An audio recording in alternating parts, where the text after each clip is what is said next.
বন্ধুরা, আজকে আমার রেসিপি পাইনঅ্যাপল কেক।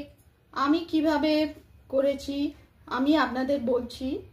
প্রথমে একটা জায়গায় 1/4 রিফাইন অয়েল, প্রয়োজন মতো চিনি দিয়ে একটা জায়গায় আমি মিশ্রণটা করে রাখলাম। আর একটা জায়গায় আর একটা বাউলে 1 কাপ ময়দা বা আটা যে কোনো নিতে পারেন, ছাঁকনি দিয়ে ছেঁকে বেকিং পাউডার, বেকিং সোডা দিয়ে ওই রিফাইন অয়েলের মিশ্রণে ভরে পাইনঅ্যাপল পেস্ট দিয়ে আর পরিমাণ মতো দুধ দিয়ে একটা ব্যাটার তৈরি করলাম।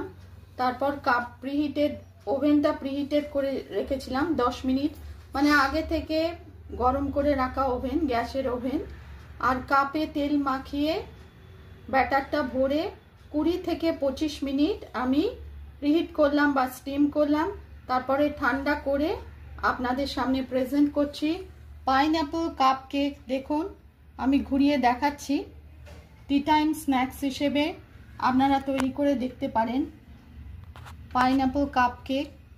রেসিপি পছন্দ হলে লাইক করবেন, চ্যানেলটিকে সাবস্ক্রাইব করার অনুরোধ রইল।